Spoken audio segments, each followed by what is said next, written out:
Good morning po. Meron po tayong gagawin na isang video para po kasi isang kliyente ko po kasi na kumuha sa akin. May nagsabi daw po sa kanya na isang mga setter, mga gumagawa ng setup na wala daw pong 2-in-1 na 24 volts na setup na gawing 12 na relay lang ang papalitan. Ipapakita ko po sa inyo sa video na to na mali yung mga sinasabi ng mga set dun sa lugar nila. Ito po si Sir. Papakita ko po yung sinabi sa kanya ng mga hindi ko alam kung kaibigan niya to eh.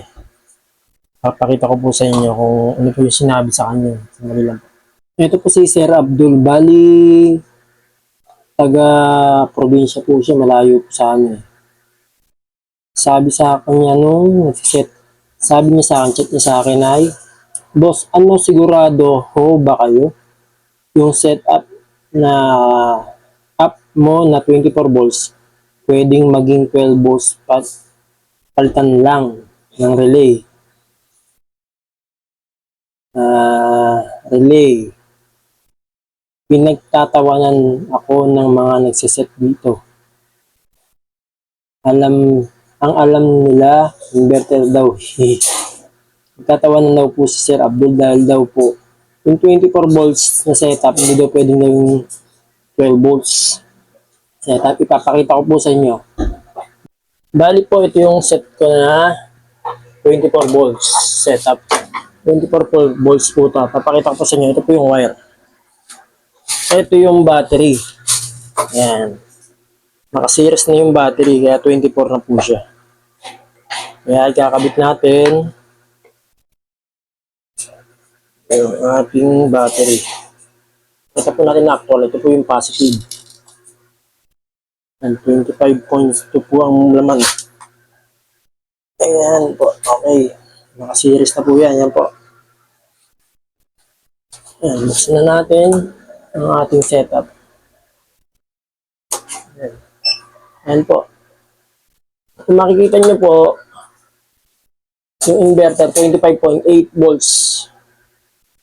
Ayan po. 25.3 volts. Ayan, gumagana na po yan. Ayan. Gumagana na po. Saksak natin yung electric fan, click fan. Ayan po. Gumagana na po, di ba? 25.9 volts. Ibig sabihin, 24 setup to. Yan. 24. Ito po ay setup na 24. Ipapakita ko po sa inyo, pwede po maging 12 to. Kasi 2-in-1 nga po to. Papatayin po natin ulit. Yan. Patayin po natin ulit. Tapos, tanggal natin yung wire. Ilagay natin 12 volts.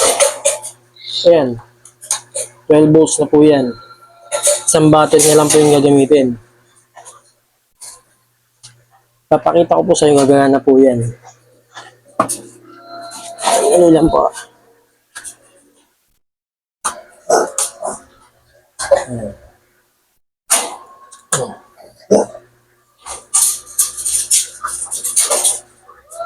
Kailangan po, para gumana yan 24 volts yan, papalitan ko ng relay. Sabi nila po kasi, hindi daw po gagana yan. Yan po kasi 24 volts. Ito po yung 12 volts na relay. Ipapalit ko po yan dyan. Sandali lang po ah. Bali po, ito po pala yung 12 volts na relay na ipapalit natin. 12 volts po yan. 12 volts. Ito po yung 24 setup ko. Yan po. Ito po yung papalitan natin. Ito yung 24 setup kanina na maandar. Ito po yun. Yan. Papakita ko po sa inyo na pwede maging 12 volts to setup. Na relay lang ang papalitan. Ito po. Pakita ko po sa inyo. Baklasin po natin yung relay. Relay. Bali po, itong setup na po talaga po ay 24 volt setup po to na 1 kilowatts. Gagawin po natin siyang 1 kilowatts 12 volt setup naman po. Aalisin lang po natin yung 24 volts na relay at papalitan natin ng 12 volts na setup. Yan po ay 24. Ito po yung 12 volts. Papalitan lang po natin. Ipinas forward ko na po para medyo mabilis. Baka po mainip po kayo eh. Yan po, papatunayan po natin sa nagsasabi na hindi daw po pwedeng gawin tong 24 na to na 12 volts na relay lang. Yan po, naikabit ko na po yung 12 volts na relay. Yan. Ipapakita ko po sa kanyo kung paano mangyayari na magiging 12 volt setup na po ito. Ito po, tingnan nyo po mabuti.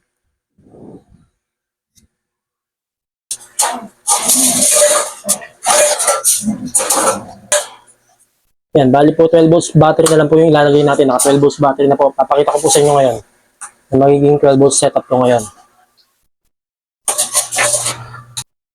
So, bali po ngayon, 24 po siya. Ngayon, gagawin natin siyang 12 volts. 12 volts setup po.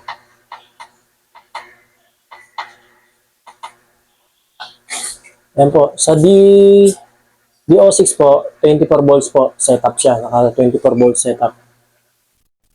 Yan, 24. I-okay nyo lang po yan.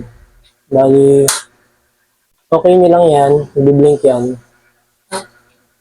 Gawin nyo na po siyang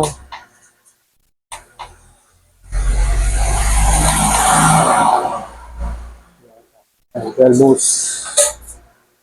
Yan po. Gagawin nyo lang po siyang 12 volts. 48, 12 volts setup. Okay nyo lang po. Okay na yan. Ayan. On natin.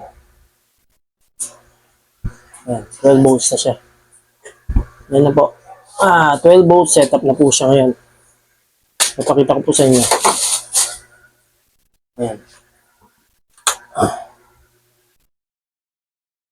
Ayan po. Diba? 12 volts setup. Siyempre po, babaguhin natin yung LVD. Dahil naka 24 to eh. Gagawin natin siyang, kailangan po gawin natin siyang 11. Ayan. 11 volts. Okay.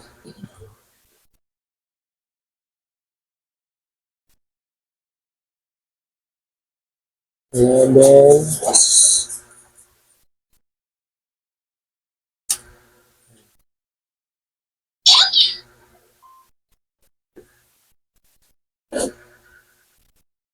ayan po. 12 volt setup pa po siya ngayon. Yun o. Hindi ko pa po tinutok ninyo. Ayan. Ito yung inverter kanina. Bubuksan po natin yung inverter. Ayan. 13.7. Ibig sabihin, 12 volt setup na siya nga. Ngayon. Ayan, 12 volt setup ito. Papagana natin. Gumagana po. Yan po yung sinasabi ko na 2-in-1. Yan. Gumagana po siya. 220 na yung nilalabas na dyan. Ayan.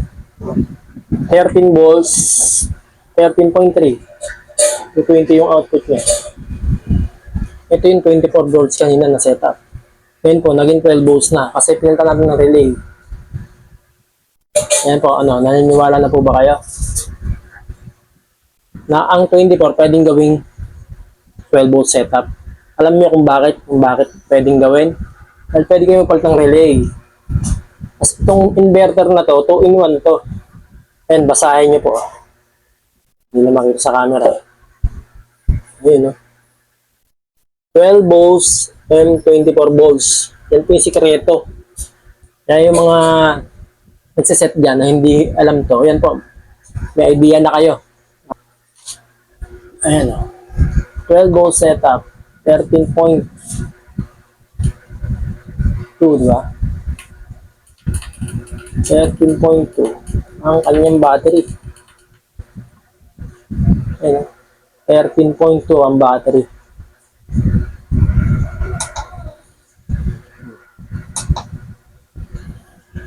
Ayan, 12 volt setup ngayon to. 12 volts. So, naniniwala na po ba kayo?